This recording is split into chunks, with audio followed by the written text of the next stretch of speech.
Hello, everybody, and welcome to the Adult Chair on rashpixel.fm. I'm Pete Wright, and right over here, celebrating the new year, is Michelle Chalfant. Happy New Year, Pete. Happy New Year. Happy 2018. It is a fine 2018. It started off well. We're doing all right. Today we are talking about creating change, and what better time to talk about creating change than the change in the year? There's a lot of momentum. There's a lot of sort of healthy energy around what we do to create change in our lives. So we're going to be talking about just that. Before we get started, head over to theadultchair.com. You can learn more about this show. You can subscribe to the show for free by signing up to our mailing list, or find us anywhere finer podcasts are served. And I will tell you the big update in terms of where you can get the podcast. All of our back catalog is now on YouTube. It's taken a while, but we've finally got it there. So if you listen to podcasts on YouTube, you can go over to our YouTube channel. You'll find it in the show notes, and you can subscribe just to the podcast playlist. And then you'll be updated on YouTube every time a new episode goes live there. It's not video per se. It's just it's the audio podcast in general. Not video yet. Not video yet. I know we're toying with it, but for now, you can get it there. We're also, I've mentioned before, we're also now in Spotify, so Spotify users can find us there as well. So there you go. You can join the conversation on Facebook or Twitter. We would love to hear from you, and don't forget the private group, the Adult Chair private group on Facebook. We'd love you to join us over there too, because there's some great conversation, especially over the holidays. There was some terrific conversation and real vulnerability in there. It was really fun. You want to talk about your classes coming up? Yeah, I was just going to say we need to talk about the classes. So for those of you that are wanting to learn more about the Adult Chair and really experience it, come join us. I'm going to go a little bit out of order here. Come join us in Delray Beach, Florida. And that's the weekend of February 10th and 11th. That's our level 1 class. And so you'd fly into, in case you don't know where Delray Beach is, either West Palm or Fort Lauderdale. And it's just a short drive from there. And where we're doing the class at the Duncan Conference Center, they have lodging there. So I think it's about $100 a night. And it's a lovely, lovely place. Secondly, we have the Adult Chair Level 2 Master Class, and that's open to anyone that's taken Level 1. And that's just in a few weeks. It's January 27th and 28th. And that's here in Nashville at the Scarrett Bennett Center. So come join us. Important note on that one. There is a prerequisite. Since it's the Level 2 class, you have to have gone through the Level 1 class for that one. So yes. It's a little bit squirrely. If you haven't gone through the Level 1 class, or you're planning on going through the Delray Beach class, because that happens in February, you'll have to wait for the next round of the Level 2 class. So, if you're listening and you've been through Level 1, the Adult Chair Intensive, definitely hit up the Level 2 class. It's going to be great. Yes, it will. All right. Creating change, Michelle. Yeah. Let's talk about it. How did this hit you? This hit me because I did the that live stream video for New Year's Eve to prepare us. Like, how do we really purge what we don't want in 2017 and then bring it into 2018? Purge the things we don't want anymore in 17, and then what do we want to create in 2018? What do we want to bring in? That's what really inspired me to do this show. And what I realized is in talking to various people, they're like, it's so hard, of course, with resolutions. And I've read so many. I'm sure you've read it too, Pete.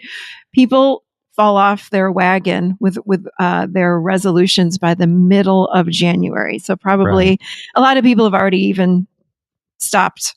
They're like, I can't lose the weight. I'm not going to lose the weight. I can't get a new job. I'm not going to get a new partner. Whatever they're saying, by mid-January, people have kind of forgotten about what they had wanted to bring into 2018. So this show today is about creating change from the Adult Chair. It's a little different, because what I have found is that most of us go through life as robots. And I know I've talked about this before, so I would call that living in the adolescent chair, which is from this it's more of a reactive, unconscious kind of space where we are getting up in the morning and we do the same damn thing every single day. It's the same routine. We wake up, many people grab their phone, check all their social media, check their email. They get up, they go to the bathroom, it's the same thing every single day. And the brain actually, all the neural pathways, they get set into, it's this robotic state. So we don't really have to think, we don't have to bring consciousness in,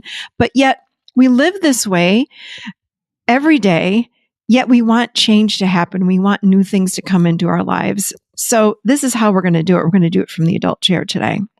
Excellent. I know we're in the middle of this in our house right now. We're trying to figure out how we make change, how we look at our house and look at the changes we want to make and how it's messy. And we figure out, that we know change needs to happen, but how do we actually do it and do it in a way that's sustainable? Yeah. So what we want to do is look at, and I talked about this in this video that I did. It's like, come up with 3 things that you want to change in your life or that you want to bring into your life even. So if you want more organization or cleanliness, or again, losing the weight, the new boyfriend, the new girlfriend, the spouse, the more money, whatever it is that you want, pick 3 things. But I want to add to that.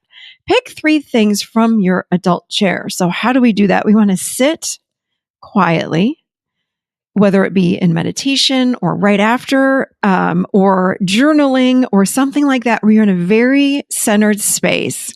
Tune into yourself inside and ask yourself, what is it that I really want to bring into 2018? What change do I want to create? And let the information come from there versus this off of the top of the head, like, oh, I want this and this and this and this and this. Like if I asked anybody right now, they could come up with 100 things that they want to change. But when we go from deep within, from this adult space, this very connected space, this conscious place, it's different. It could be slightly different. Even the wording might be a little different. So go there, write down the 3 things, and then write down one of the 3 things that's most important. So for you, it might be something like organization or putting things away, whatever it is in your house. You want to write down that one thing out of the 3 that you're going to do first. So if it is the weight loss, get really specific. Like, okay, I'm going to lose 10 pounds or more, or I'm just going to live healthier, or I'm going to bring in at least $2 extra $1,000 a month or $10,000, whatever feels right. So write it down on a piece of paper, Post-it note, anywhere, anything, and put it on your nightstand, put it on your mirror, put it on the fridge, put it at work, put it in your car, put it where you see it. Because what we want to have happen is the subconscious to start taking it in, as well as you're going to start looking at it and start taking action from that. We look at this and then it goes into the subconscious. And then because of course, law of attraction, it starts then creating from a much bigger space than just the little conscious mind. So when it gets into the subconscious, it's vast. It's even bigger. So we want it to drop in there. Another way to do that is to sit in creative visualization. So we sit and we imagine that it's already happened. So for example, if I'm writing a book, I'm going to sit and I'm going to imagine that the book is out, it's in my hands, and I'm handing it out at a lecture or at a book signing or something like that. And then so we're already imagining it in the mind. And then we go into feeling the emotion behind it. So the emotion is what fuels our creations. So we want to have emotion around whatever it is that we want to change. So imagine what it's going to feel like. Let's just use this book example, handing my book to somebody. If you want to be thinner, let's just say you want to lose some weight. Imagine what's it going to feel like when you've dropped the 10 pounds and you go and you go to this new party and the people are coming up to you saying, oh my gosh, you look so healthy. You look great. You look like you've lost weight. You're in shape, whatever it is. How's that going to make you feel? So spend some time in your meditation, in your visualization time when you're actually imagining that this has already happened. That's the key to creating this change. You know what I think is interesting about that? When you do this, when you spend that time sort of looking for that internal, that intrinsic motivation, you often land on a more centered vision of why you want to make change, right? And that for me, when I fall off the bandwagon of my resolutions, it's usually because I had this sort of extrinsic, well, I want to lose weight because I want to fit into the clothes that I wore when I was 10 years ago, 10 years younger, but not really the real reason I want to lose weight is because I want to live an extra 20 years, right? I want to actually live healthier. Family. That's the intrinsic thing. That's the thing that's going to drive me is every time I look at my kids and I want to be around with them when they have kids. That's my motivation and not some just superficial look better. And that's coming from the adult chair. That is the difference that I'm talking about. It's like it's going to come from that space. So again, the end result is the same. In other words, you're still going to lose the weight, right? But where it's coming from inside of you, the reason is going to be because you want to be around for your kids versus I want to look hot in my new jeans. Yeah. You see, so the adolescent would say, I just really want to be a size 6 because I'm going to look great in these new jeans. I'm going to look great in this outfit. I'm going to impress so-and-so. All adolescent reasons. But what you just said was something that would come from the adult, which is more about, I just really want to be healthy for my children. And you can feel the difference. It's this internal feeling of expansion. Like, I just want to be there with my kids. Now, not to say that looking hot in your jeans wouldn't feel good, but it's different. It's more of a mental thing. It's coming more from this egoic place versus this expanded space from the heart. Yeah, I'm either a person who looks hot in jeans or I'm a person who lives healthily and makes the right choices for my family. Right. And that translates into every single choice I make with my hands, right? Right. Which leads to everything I pick up and put in my mouth. Right. That's a very different motivation. And I talked about it on the show. Like I've struggled with this stuff. Yeah. It took a long time to feel like I finally had a relationship with food that was coming from the inside and not the outside. And we can sustain that. We can hold that vibration. It's a vibration and there's an energy there of, there's an intention. There's that willing to change for a much different reason. And when we sit quietly and go inside of ourselves, we find this deeper truth that helps us to create change. That's where that change comes from. And that's more long lasting as you're experiencing. Now, when we meet up with resistance, what do? Because even though we're connecting into this deeper part, it is easier to hold that intention to create this change. However, when we have resistance, we're going to have it sometimes from this adolescent chair. These egoic parts start popping up. What do? Remember, what we want to do is not avoid those parts, but we want to turn toward them, get to know them. Because remember, they're here to help us. Their intention, all of these parts, most of them, so many of them, have really good intentions, even though they might say something like, why do you want to eat so healthy? That's crazy. You're going to give up, ice cream for the rest of your life. That's the worst thing you can do. You need sugar. What do you mean you're not going to have sugar? Well, that's not going to, so there come the voices or the desires to eat, let's just say the wrong food or the food that you're trying to avoid. We want to get to know those parts. Those parts need to know that the healthy adult within you is the one that is in charge here. You're in charge. You've got it. I've got this. We want to sit and listen to any part that pops up that is in resistance to what we want to create, the change that we want to make. We want to sit and listen to all those parts and say, tell me what you want me to know. I'm here with you. I want to know. So you might want to get an image of that part. You want to listen to that part and not judge it, not change its mind. Its mind will change. That part transforms just when we turn toward it and listen to it.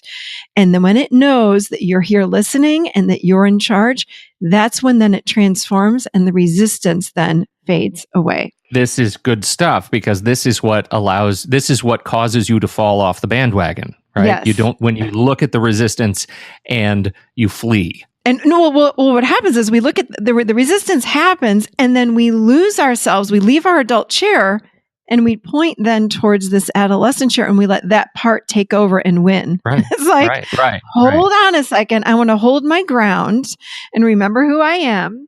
Remember the current age you are today and look at that part. And it's a part. It's not all of you. It's not all of you. Yeah. And I remember, this just happened over the weekend. I'm having so much fun writing this level 2 class, and I'm picking one thing. And right now, I have picked, because I had 3 things on my list, and one was the online class, but the bigger one, because it's due right away, is this level 2 class. So I've been writing the level 2 class, and I was doing some research. So I went from my screen that had the Word doc up, and I went to Google, and I started Googling a term and a couple of things I was looking at to put into the class. And it sent me on a squirrel chase. I was like, I went from one thing to the next, to the next, to the next, to the next. Guess what came in? The judging voice and the critic came in and said, what do? You can't even focus on blah, blah. I'm like, whoa. Hold on a second. And I pulled myself back. I'm like, wait a minute. I'm working on this class. And I listened to those parts and I said, thank you so much. I really appreciate it, but I'm okay. I got this. And those voices they got so quiet. They were gone. And I went right back to my class, and I felt my whole energy just expand and relax again. So there is that resistance. You got to bring yourself back. I'm like, no. I'm dedicated. This class is going to be amazing. I'm so excited about it. Boom. And then I come back. We can do the same thing with food, same thing with creating money, same thing. Things that distract us away from our focus, and things will come in because there's life. Life just happens. We want to not judge ourselves and just come back and lovingly, with compassion, come back to this present moment. Go, hold on a second. What was I doing? Oh yeah, got it. And stay right here. So that's how we then create change, though. It's creating change. It's also living, with intention. It's getting up in the morning before you grab that cell phone. In bed, open your eyes and think for a moment, or maybe not even open your eyes. Okay, what's that one thing that I'm working on today? What's that? Okay, I really need to. So for me, I'm just going to say it'd be that level 2 class. Okay, I'm going to work on that level 2 class, and I'm going to get even closer to ending that class. Okay, done. And then when I'm getting in the shower, I'm going to say the same thing. So setting these intentions throughout the day keeps me in focus. And what happens is then when the first thing on that list gets done, then we move to number 2 out of 3. And this is what I've said this. I said this on that on the video. When we put a list of 10 or 20 things, we don't get them. It's like it overwhelms the ego and we kick them all out. So pick 3 and then narrow it down to 1. And when the first one's done, cross it off and then go to number 2. Have I ever talked about my ideal daily schedule with you? So when really struggling with this a couple of years ago, I adapted a recommendation from a colleague called the ideal daily schedule. And I went into my calendar online because, I live, everything is on the computer. And so I'm in my calendar app, and I create a new calendar just so it's a different color. In this case, it's a bright, sort of beautiful yellow.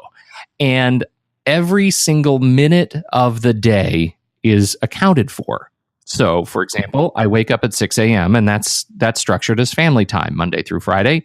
And from 6 to 8:30, when I get the kids out the door after breakfast, that begins a half hour of personal time or reflection where I get a chance to sit down and look at the projects for the day that I need to work on. And then at 9, I have personal projects, which are things for my business, things that I'm doing for my business. Then at 10, I am in client work where I work in sprints.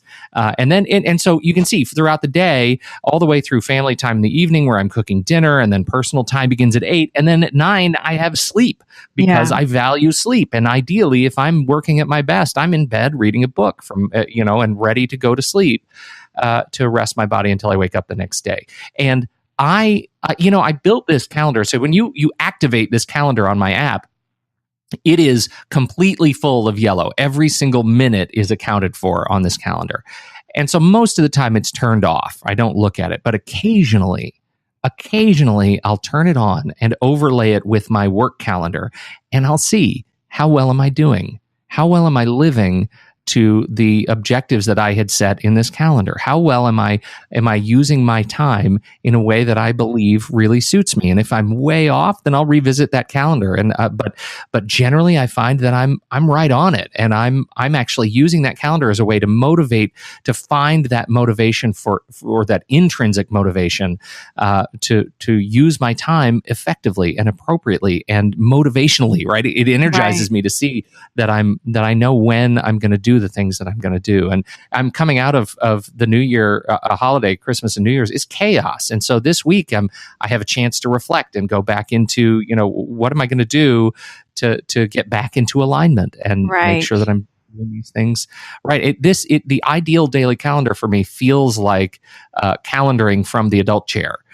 Right. It's a thing where I'm on task. Yeah, it keeps me on task, but it keeps me on task to a very sort of like I said again, intrinsic kind of perspective. I'm looking inside myself and saying, what is the best for me and my business and my family, and how am I going to use my time to deliver it? I knew you were going to have an electronic version of what I'm talking about. Yeah, right. You're the electronic guy. Yeah. You and my husband both. My husband would say the same thing. Put it online. I don't want to, for me, and I think it's personal for everybody, I need to see it every single, I have to, for me, I think this works best to have it where I actually see it. So if you're creating one thing, your eyes have to see it. That's why I say, like, I have a Post-it note right now on my bathroom mirror. I have a little note on the side of on my nightstand next to my bed.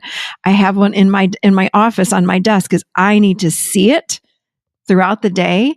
And then it becomes an automatic thing, because then it's programmed into that subconscious mind. So if you're able to look at an electronic calendar, I see it every single time I look at my calendar. I see it every single minute of the day that my calendar is open. I see it. It's not just when I pass it on my mirror. Yeah. As long as as long as you're laying your eyes on it, and then it can go into that subconscious mind. That's how that change happens. So whether it's electronic or written down, get it down somehow.